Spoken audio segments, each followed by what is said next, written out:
And we're back with the second half of the failure effect. Today, we're with David Madenge, aka Nameless, Hey, aka Monsky, as his close friends know aka him. Baba Gals. Now, here is the thing, is that you have managed to craft a successful career in the music business, and this isn't easy, you know? Yeah, it's not easy for sure. I'm pretty sure you know all about, like, where did you start? Okay, I think for me, where I am right now in life, every time people would say, you've crafted a successful, I would say, no, I don't feel it's successful. You know, I've always been too self-critical, right? It's now in this area of my life that I'm having a more positive outlook and say, okay, Monsky, to be honest, umejaribu. You get, yeah. As much as the whole time people would say, you know, you've had, successful. I'll be like, no, I don't feel I've managed. I don't think I've done what I could have done and stuff like that. But now when I look back, I'm like, yo, this is a career fast that it's like a jungle. Okay, it's like literally we're urban pop pioneers. We didn't really like have a blueprint. There were no strong mentors who can be able to tell you this is how it is, this is the record label, this is how you set it up. So you're doing things, you're all learning from each other and making mistakes and not even knowing it's a mistake until much later, like, oh man, I should have known this and stuff like that. So in retrospect, I can be like, wow, there are other skill sets that I realize are very important for this kind of career. You see, I studied architecture, and architecture has some form of structure. Go here, study this, do this, come out, spend 2 years, do a professional exam, and charge this, go to this association. Everything is literally set for you. Right. So you just have to use your skill. And this one now, nothing really is really set for you. You know, there's a bit of structure, but it was very young. So, and then you start realizing you have to share a lot of your work to the public. Not easy. Because anything you've created, you're emotional about, you're emotionally connected to. Ni kama mtoto wako. So it's like your children being put there and being dissed. It's painful, man. You are a writer, you understand all those things. When you put your heart out and then some guy just comes and just says something and you're like, So you don't even know that there's a mental health thing you're about to have to deal with. You don't even know that you're going to have to learn how to read the market well. You're not just creating music, you're going to learn how to read feedback. You're a full organization without you knowing. Right. You have to have, without you knowing, you within yourself have to have a research and development department, and you don't know that. It's a one-man show. You're not even aware that, my friend, you're going to have a human resource department where you literally check yourself and how you're doing. You have to know how to negotiate before you even understand what your value is. People don't know their value. They don't know whether they're overcharging or undercharging. You can't tell. Because it's not a salary that you come and you're told, we'll pay you this because this is the standard fee. There are no standard fees in entertainment. So my friend, it is learning on the job, failing, mistaking, and it's even worse when you're a pioneer because you have to make the mistakes for other people to now learn from. Yes. So even when we talk with my fellow like pioneers who we started off, we have to reaffirm to each other like, bro, be proud of your mistakes.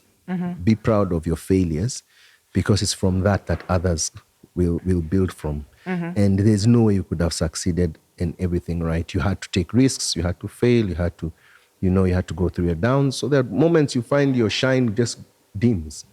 And you're wondering, why is it? I mean, this light has dimmed, man. What's happening? What did I do wrong? I'm just doing what I was doing. Till you realize it has to dim. It's not your fault. The light has to dim. And it has to move to another person. So those were kind of challenges.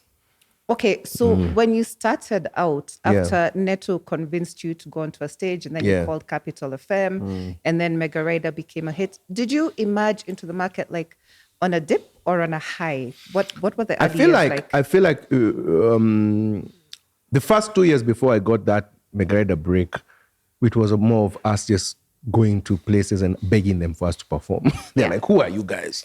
Sour. Why are you here? Okay, sour. Like we were begging to be on. I didn't want to do it anyway. Neto is one who used to push me. I'm like, again, But when I got the break, when I won that competition, and I recorded the song with guidance from Ted Josiah, shout out to Ted Josiah. I would say it was my first major mentor musically. Mm-hmm. He kind of like gave me some tips on getting a hook and my storytelling and gave me a really good beat.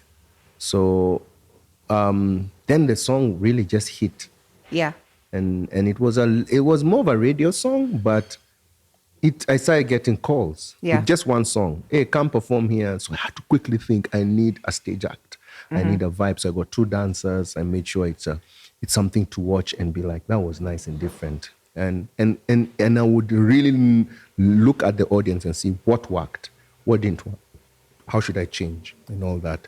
So on that aspect, I was lucky that Nameless started with, Megarider, a so-called hit song.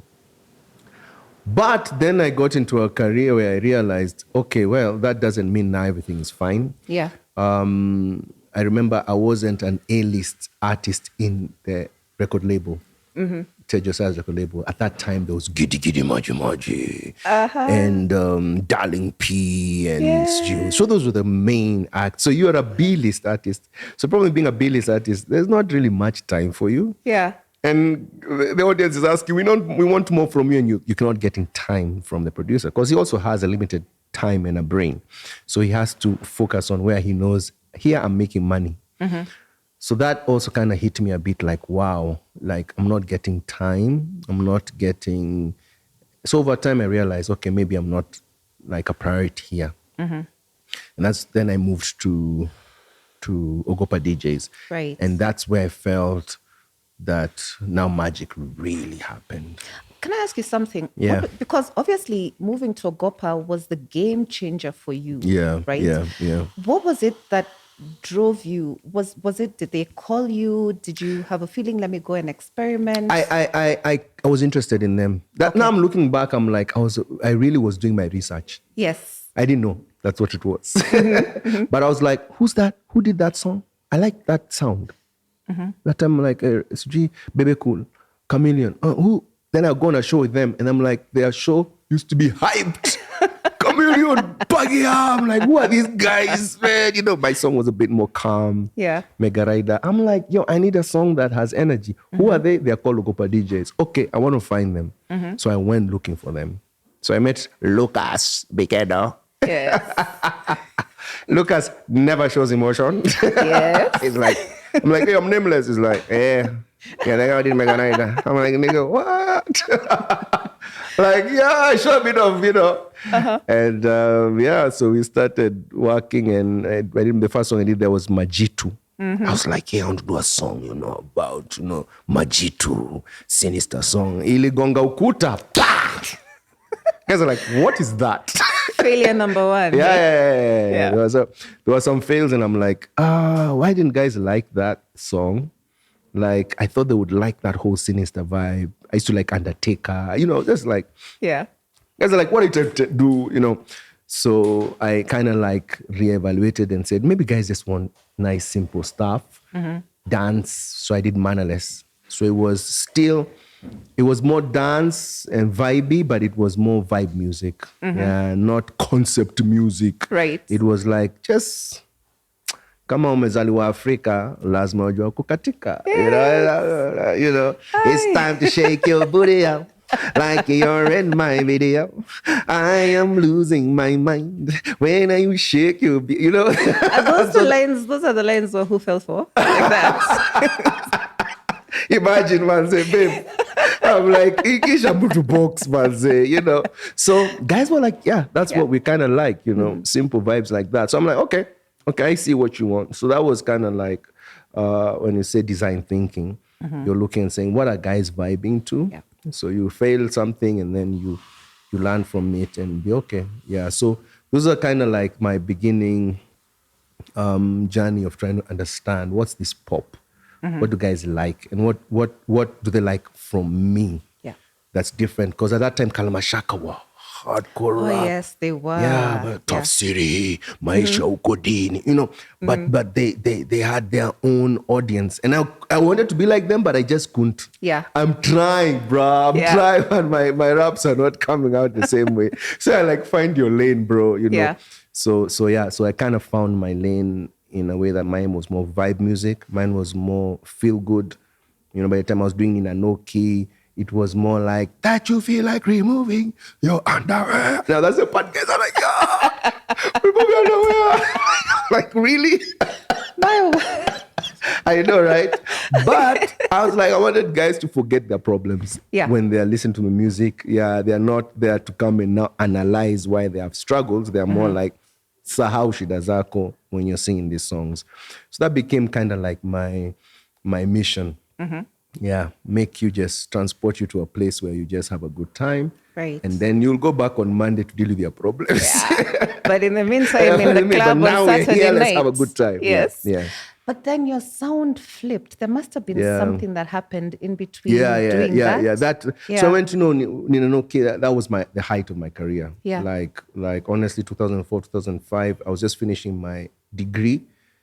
And I actually made a decision like, it was started like a joke, but this can be a career. Yeah. So I'm like, okay, you're a musician.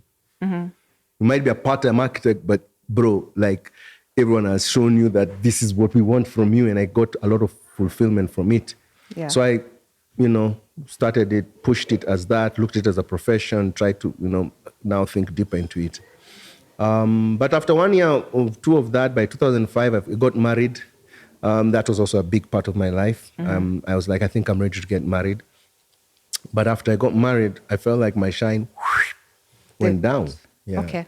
I don't blame my wife, but this is very important to say. Otherwise, tonight you might be sleeping on the couch.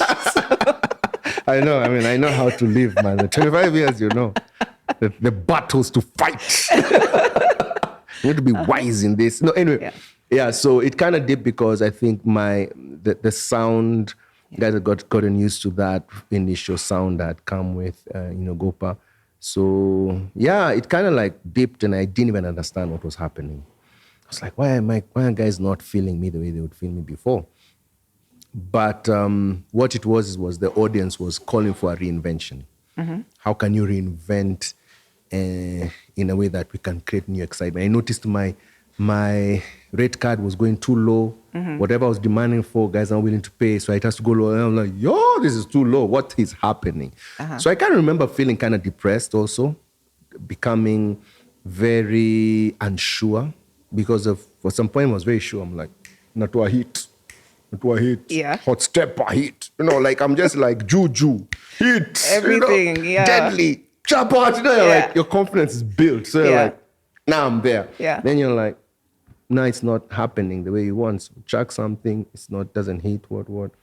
I remember he chucked a song with Nyashinsky and it didn't really become as big. But that was during the time I was trying to find my footing. Yeah. So that kind of gave me a bit of stress, quite a bit of stress. For about a year or two after I got married, I was like, what is not happening? Right. Has my career ended? And I was so excited about it. But of course, it was a reinvention that was being needed from me. So I went to see many different producers and be like, I just want a new sound, a new vibe. They would find it hard because everyone is a pioneer. Yeah. Everyone is new. So they don't know what to give you. They don't know how to help you. So they give you what you already have. You're like, no, I'm looking for something different. So RK was one who played for me by mistake a track. What do you mean by mistake? He was just showing me like tracks and then he played one. And he said, so that's for my album, which is like my last song. I'm trying to think what song to write. Then I'm like, let me hear that song. Let me hear that. And I'm like, it's like, you like that? I'm like, yeah. What's that? Zouk. I think I can do that. But it's like, but your music is high energy. I'm like, no.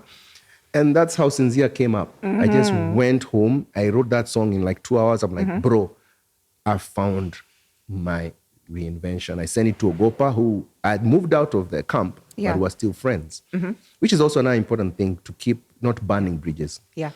So he listened and said, you know what? I think this is your reinvention song. So when he did it, we did the video, released it, it took me up again. And I was like, oh, now I'm back up again. Yeah. So now I understood from that experience that, these careers have also, the kind of like patterns where you come up, you go down, you come up. You just have to find how to reinvent yourself. Right. Which I define as changing without changing. So you change something, but you still retain something that people still feel this is still nameless. Yeah. So, I mean, and this is replicated. Doesn't matter whether you're in employment or whether you're in business or whether you're a creativepreneur like you are. Exactly. Yeah. You begin to realize that in all careers, there's a time, even in podcasting, you do something over some time, you now know, okay, I need to do something else to change. Yeah. But there's something I still need to keep because that's what makes me and unique. Nice to find what that is, and you begin to realize also then there's another pattern where, you a certain age, things change. At a certain point, there are new people coming up. What does that do to you? You start getting insecure. Mbona unapenda huyo badala mimi? You realize it happens. You have to have new blood. So how do you survive with the new blood but still have yours? And you just age like fine wine. How do you do that? Yes. In whichever profession you are, even in your relationship, I realized, even with us, with wifey, you realize that for the long haul, you have to be reinventing yourself as a person. And that's when I realized growth mindset is so important, especially when we approach our 40s. Anyone who's in their 40s know you start questioning a lot. And then you find things about yourself and about life that you had to find out the hard way.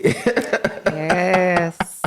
Yeah, you had to find out the hard way. So I'm also big on that you have to keep, there's some to be a level of growth individually so that it helps you in the relationship. You can't just be the same consistently. Unaweza bo mtu. Unaweza boyana. Yeah. Okay. Actually, that's a very interesting direction you've taken this interview because you have said, several times, you need to keep reinventing. So how has that manifested for you in your marriage? Because I know you're a huge believer in self-care. Yes. And sort of putting yourself first, so to speak. Not to put your family last, but you do need to fill your own cup before you can fill someone else's. So what happened to bring you back? It's because people shouldn't confuse self-love and selfishness. Yeah. I think those are things that confuse people because someone may end up becoming selfish thinking that's self-love. And it's just, I think self-love, I would say, is self-awareness. The more you understand yourself, the more you're a better person to yourself and to others. The less you understand yourself, you'll be bad to yourself and to others. And to increase your self-awareness, you can't do it alone. Yeah. You can't, you like, for example, right now, I can't tell whether my do-rag is, I need to rely on you to tell me, brah. You're okay. Yeah. Just FYI. Just FYI. Or if I have something in my back, I need someone else. And that's blind spots. So for me, I don't know if it's either by personality or the fact that I was a last born, I've never had a problem with looking for help or to get feedback. Even in my architecture, they trained us to learn how to deal with, it was called a crit, right? So you have a crit where you design something, people come and chambua and say, that's not cool. So you learn how to be like, he's saying that so that I improve. Yeah. He's not saying that to put me down. So that kind of made me be very open to listen to perspectives that are not the same as mine, because it will make me see something I may not have seen before. So pretty early in my marriage, we started going for counseling. When you're like, man, when I got married, man, the first 1 year, 2 years, I made a mistake, man. So what the hell? I had just gotten pregnant. So combine that with hormones, expectations, everything at the same time. Career, in a deep. Unaangalia mtu nasema wewe, and so I went for counseling with her pretty early. By the second year, I was already there thinking, I don't know, maybe I made the wrong choice. And the counselor, I remember the first thing he said is, even your body language tells me you guys love each other. Okay. And I was like, he says, yeah, those issues you have, it's normal. It's like, for real? It's like, no, it's not even possible for it to be perfect. So that changed my perspective. So I stopped looking at having issues as a negative thing. It's just an unresolved thing. Right. So that for me, I thank God I went pretty early, because even when we would have major issues, I would just, in the bottom of my mind, know it's just an unresolved thing. I don't have the solution yet, but I'll find it at some point. And I'll go back for more information. But what that would do, it would force me to know myself more. Right. And even her. Yeah, but so in our 30s, I know there was a lot of trying to understand. Is it my expectations that are too high? Is it you who's not understanding? There's a lot of pull and back, and your careers are over here, your children are over there. You know, there are too many things pulling you up and about that that constrain a relationship without tools. So I would notice it everywhere. I turned around, who are gonna stress? Who are gonna... So like, have we all been set up? Like, why? Like, what's going on here? You know? Yeah. And as I told you, I have pattern recognition. So I'm like, oh, there's something off here. Okay, where is the problem? So I started looking to try and understand. Is it, has society not got this right? I'm like, yeah, society hasn't got it right. They've created rules, but they don't have the tools. They've not given the tools, but they've created rules. So I keep saying, yeah, society's rules with no tools. So you have to find your own tools. That's a good line. You should put that in a song. Yeah, in a song, yeah? Rules with no tools, man. Yeah, so you have to have the humility to find the right tools. And with humility becomes compassion. You're like, oh, wow, I can kind of see your perspective as well. And you need a support team. So for me, I say, what I've done, because of all those struggles, ups and downs, at times you look at each other like, what are you doing in my life? It's normal. Even in my music career, my relationship, and even my own self-growth, I have a very interesting, now this is now in my 40s that I've really now become very conscious about it, is I have like a board. And this board, they don't even know they are my board. Oh, okay. Where who are they and how do they exist? They're just people around me that I end up talking to a lot, and kind of give me perspective that make me make a decision as like the CEO or the chairman of the board, right? So I'll have, my siblings are pretty strong in terms of this. They're all my older siblings, so I value their opinion, and we kind of come from the same family, so we have similar values. So they give me, without them knowing or them knowing, they give me a lot of perspective.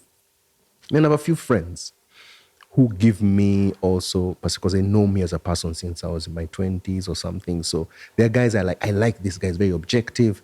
He's kind of like me and all. I like this guy, he's not like me and all. So every time I'm having to have a major decision and I'm struggling with something, I'll have that. And then I have my life coach, my therapist. They're also in the board without them knowing. Wow. Wow. My psychologist, you know. And that side is more the science-based side, because they've studied something that gives me now more proper data, you get? And then the friends are more like, they know me and they care about me, so they give me some level of perspective. Then I am very introspective myself, so I question a lot. Every time I come out of a situation, or I think I'll go back and be like, you know, what did I do right or wrong and what? So that is also a good thing, because it helps me check and say, okay, ulichoma. Okay, hapo ulichoma. Hapo, yeah, alichoma. Yeah. So I always see my contribution, because that's the one I can handle. So, but that has happened a lot more in my 40s, because even in our relationship, when we're struggling a lot, we had to take like a, wait, you know, like, is there something that we're not getting right? Yeah. You know, and a step back from the relationship. And it was kind of lucky that we both kind of felt it at the same time, because we're kind of like similar in age, that we're like, wait, It's just something we're not getting right here. You know, are we meant to be or not? You know, yeah. Okay. So that was a major turning point. Just as we were approaching 40, and it's basically midlife. Without knowing, it was basically midlife. And some relationships break. Yeah. And some relationships become stronger. So I think ours were lucky it became stronger because we took, there were moments of issues, moved out of home a bit, Wait, it wasn't moved out to some level. Okay. To be able to kind of like step back. Okay. You get? And it was so funny because even if I did that, it wasn't as acrimonious. To the point that it wasn't as dramatic. But I felt it came at the right time. You get? It came at a time that we could focus on looking at, of course you have those moments you move out a bit, but you're in an angry state of mind. Angry, or you're focusing on another person. The person is G, what, so you go with your boys, these women. This one was different. This one was like, wait, let me step away. Let me just reflect on me and her, reflect on her. And we did it in a very, I feel now I look back, pretty mature way. Yeah. And it forced us to focus on our own issues. So right. It was not like you, it was more like, hey, if this thing is to end, I have to be with me only. Yeah. So I need to focus on me. And even Ash is like, if this is to end, then it's me. So I can't be focusing on that. And that was the paradigm shift that really, I think, helped us. Because now it was more about checking yourself, not focusing on the other person's issues. So I have a question about this taking an actual physical break from your spouse. Because usually when the conversation comes up, what a wife hears is, this guy wants, to go out, get a through pass to play away games. Yeah. So how did you handle it in a mature manner? It was, we didn't define it as a break. We didn't define it as a separation. Yeah. It was like a timeout. Like, okay. And that's why I say I think it was a very healthy time. Well, lucky enough, it was a very mature, like, I really need to introspect. And I need to introspect away from just the pressure of our relationship and the pressure of the public and the pressure of family. I need to find a very clever way to stop focusing on me. So it was even more mental than it was physical. You get? Yeah. So we could even be in the same house. We could even be doing the same project, but we are at that point checking ourselves and saying, this could end and it could be okay. Okay. And that's a very interesting mindset. This could end and it could be okay. Because in a way that gives you freedom to be more in the relationship, I sense. Yes. Okay. Yeah. That was like, for me, a big thing. Like, that it could be okay. And don't be here because of fear of the unknown. Be here because you've chosen to be here. Right. So it wasn't something I was going to televise. I didn't want to be messed with what. It's not, it wasn't a through pass kind of scenario. Hey, now I can. No, that it was a level of mature, like, listen, man, we are reaching halfway of our lives, man. It needs to make sense. Yeah, if it doesn't make sense, then, and I don't have beef with you. Yeah. You're actually a good person, but are you a good person for me? Am I a good person for you? Or not, So for me, that paradigm shift of it could end and it could be okay. That paradigm shift of, let me focus on my issues, let me not keep seeing your issues, luckily, was the right basis to have that kind of timeout, kind of, where you're now checking. So now that's when I started getting into books like 7 Habits. And I read it like, whoa, this is so interesting. Could the problem just be tools? Right. Yeah. Is it just tools? Like, I think it's tools. Okay. I think we were trying to pull some rules up here, but with just the wrong tools. And the tools are given to you through religion, through tradition, through culture, through what. And sometimes they are not the right tools. So you're forced your own introspection with your own, a bit of guidance and coaching to find the right tools. So both of us would meet again and we're looking at each other differently, like, maybe it's the tools. Right. Maybe I need to focus on my growth and my issues.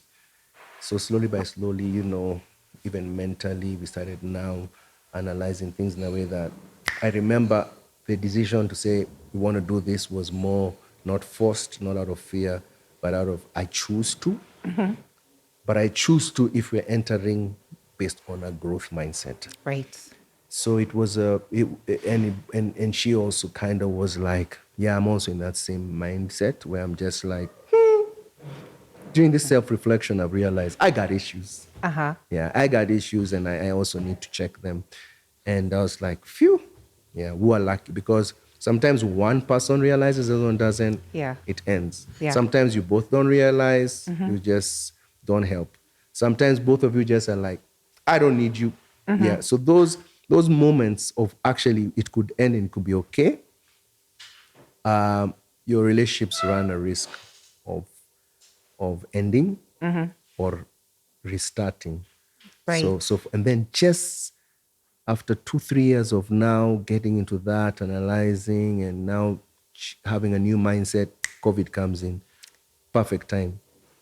Because now it comes in when we're already in that mindset. Yes. I think if it came in before, we'd be like those couples who hear man say, "Walinyongana manze." Yeah, sadly. Yeah. Yeah, it would have been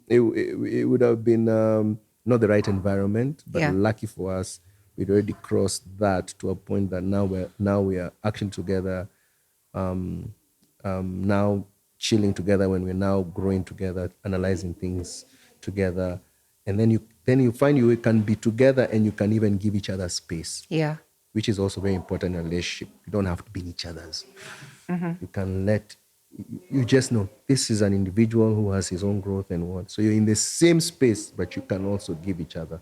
But you have to be very, very secure in yourself. So Yeah.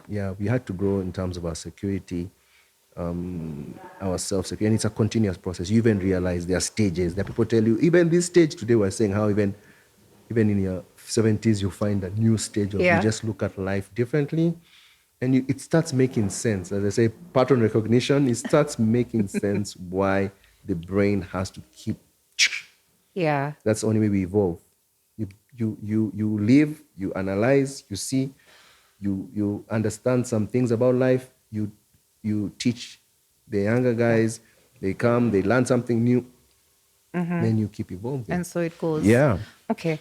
So you've said something about in the past about outcomes and how it's important not to be attached to them. And it's interesting because listening to your relationship with Wahu, it's like you're not attached to being together forever. And because you're not attached, therefore... Then you're more free to be together for the right reasons. Yeah. Yeah, you're not, and I try to do that with my kids as well. I'm just like, be ready for anything. It's just to develop the character that can handle anything. Yeah, you can handle not having babies. Yeah. And you're okay. Even if everyone around you has a baby, maybe you can't have babies. Maybe you don't want to have babies. Maybe you don't want to get married. Maybe you want to get married. It's the character that's more important than just doing things because others are doing it, and knowing how to find purpose in any outcome. So you failed. How do I change this into a purpose? This failure had a purpose, and it can help me and others. So I feel like when you have that mindset, then you can almost handle almost anything. Yeah. I say almost anything because you always have to leave that space of, I still have something to learn. I can't be like, true. I'm always like, I feel I can, but I'm open to say, wow, I never saw that coming. Yeah, because I keep getting shocked when I think, I've thought of everything, and then boom, something else. I never saw that. Okay, so there's something new I need to learn, So failures and mistakes have I realize in retrospect that in growing up, I think society, life, what made me really fear failing. I hated the feeling of failure and mistakes. But over time, And what life has taught me is you have to embrace it. And True. it's and they say it, and it's actually true. It's part of growth. There's no way you can, like, bro, like, I can't cheat you. Like, even when I was trying to win the competition, I thank God. I don't even know what mindset I had at that point. I was ready to fail, and I swear I would never have made that call if I wasn't ready to fail. Right. And I look back and I'm like, if I didn't make that call, I would never have been nameless. Yeah. It was just at that point I said, it's okay. If you don't win and you embarrass yourself, just make the call. Yeah. The only thing I did was like, but you call yourself nameless so that if you fail, no one knows who it was. You get? So I had a kind of, you can't totally feel zero. Yeah. You can't totally, courage, they say, is not the absence of fear. It's just knowing how to deal with the fear of it. So I was like, okay, that makes sense. Because I'll be like, how is that person fearless? They're not fearless. They have a fear, but they've known how to deal with the fear. They're, okay, so I'm not a punk. You get? So I kind of now understand that fear is part of your DNA. And it's there for a reason. In fact, if you're totally fearless, it's dangerous. Right. You're going to die very soon. So fear, anxiety is actually, it's put in the DNA for a reason. It's part of evolution. You're supposed to be anxious about something when you're not sure. Okay. It's actually a survival instinct. So it's just now how to have it in a healthy way. Right. That I'm in that mode of fear, in a healthy fear. Your ego has to be healthy. Ego is part of your protecting yourself. Yes. But now if you don't know how to do it the right way, you become selfish. So all these things now, I'm like, it's my relationship with failure that I introduced, my relationship with anxiety that I have to be, it's okay. My anxiety has helped me also survive, you know, and help. Yeah, but so I shouldn't look at it negative. I just look at it at how do I make sure it's in the zone of healthy. Yeah, and it's a growth, because your brain has had a very negative attitude towards it for so many years. How do you now relearn and adjust it to be able to have a healthy amount of fear, healthy amount of optimism, healthy. Yes. Real optimistic is dangerous. Yes. Healthy amount of pragmatism. Like, I'm so interested in the healthy zone. And even when I go for coaching and therapy, they talk about the healthy zone. And you're like, oh, that makes sense. They're all in us for a reason. Yeah, they're not there by mistake. They're not there negatively. Yeah. It's just us finding out how to use them. Yeah. So, final question. Yeah. Have you achieved Ikigai? Ikigai. Yeah. Tunaongea Japanese. Guys are like, what is Ikigai? Ikigai, I once heard about Ikigai when I was in the board of Prisk and went for a leadership course. Yeah. And they said, there's this thing about living your life fulfilled.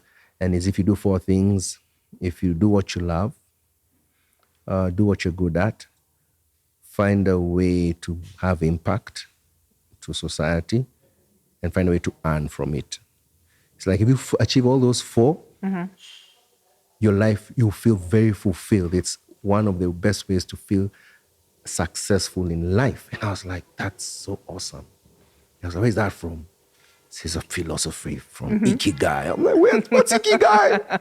Why did I know about this? You know, and I'm like, that's why you need to be exposed to more cultures and what, because you can find something you resonate with that your culture was not exposing you to. True. I always tell guys, you know, sometimes you're put in a certain meaning that you always feel, that's why I tell you, some things just feel, why am I resonating with this? Why am I resonating with this? Because I was born in maybe an environment that wasn't resonating with my inner, you know. So when I saw that, I was like, I like it. So it began to be something I'm always looking for and I'm always striving to do.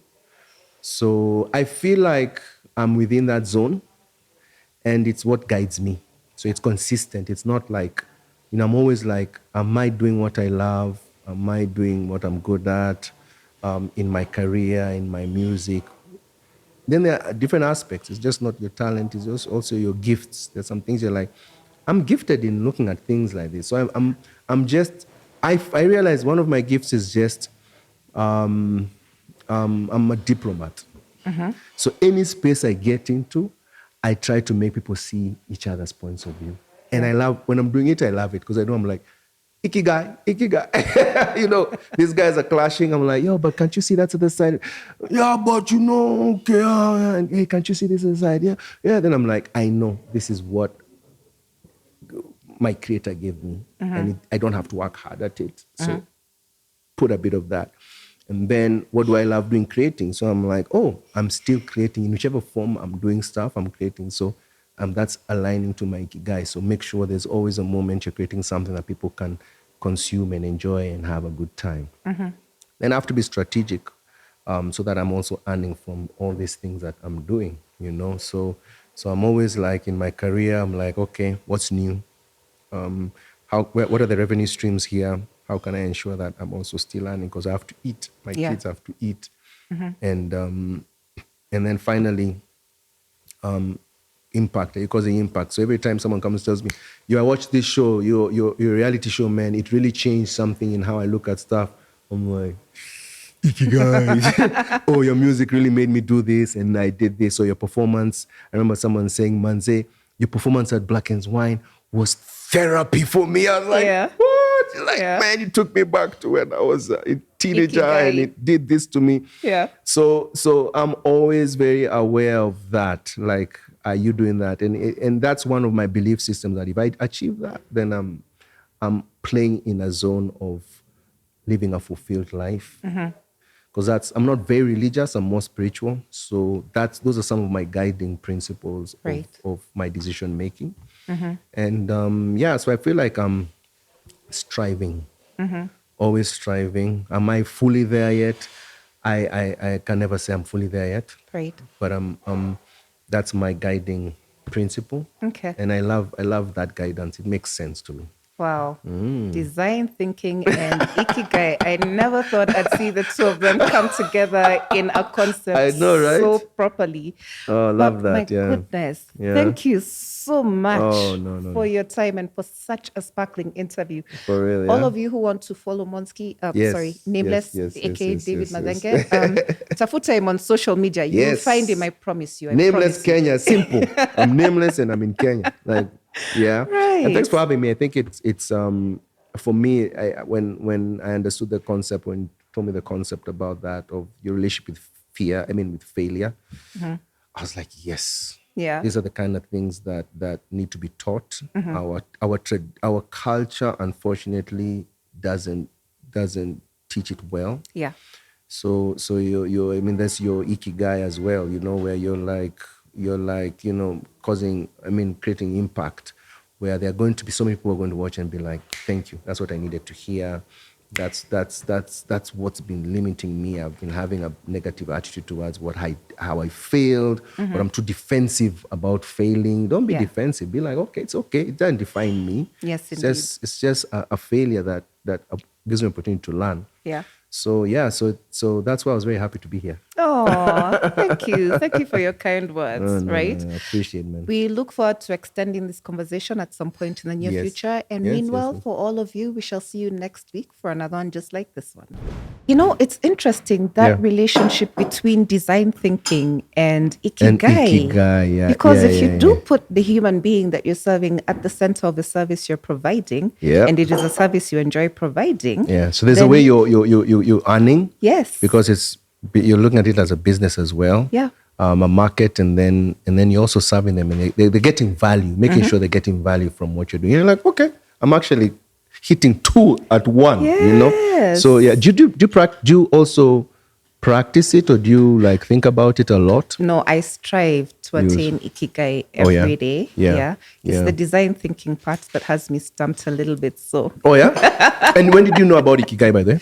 Oh my God, it's been years. Oh yeah. It's been maybe about 5-6 years. Oh, nice. The first heard of a concept. So, nice. And I'm noticing you're not kunywaing. You know me, I'm just enjoying this chai. And I was asking you, because I saw them somewhere, this tea. I was like, I'm so curious to know, like, because I'm a tea guy. Mimi ndo wa chai. Unajua there's an age you reach. Nipe chai. Utakunywa nini mzee? Chai. This is Montini's. So I've got green tea. It's a specialty tea, apparently. Oh, yeah? I've got green tea here, and I've got oolong tea. What do you have? This is purple tea. And yeah, this is a green tea you're saying, and black tea. Yeah, so mine is, I think I'm taking the purple tea. Wow. This one has the purple tea, yeah. And purple tea is really good, with, you know, with antioxidant levels. It's really high in them. Oh, yeah? So it's good for my health? It's good for old people like us. Yeah, I told you, man, that this is the age where you have to think about what you're eating. And you have to do your few kilometers per day. So I was like, I'm walking to the venue. I'm like, you know, I'm wearing the right shoes for that, you know. I mean, you reach an age you realize you have to take care of what you're eating, how you're living and all that. So so it's good to know that this one is not tea bags. This one's you have to steep them. Oh, wow. Yeah. So I'm going with one, right? Oh, of course. Or two. It's our gift to you. I can't be over here enjoying this tea and then you don't give me. Like, Mountainous. Oh, this is nice, man. Ladies, and where can I get them? Yes, you can find them online. Online, eh? Yeah. So follow them. Follow Montini's Tea on Instagram and on Facebook. Nice. Thanks, man. So it was really nice. I've had a good time. It's been a therapy session as well. Oh, karibu sana. That has been such a fun conversation. Yeah, that was really awesome. Thanks again.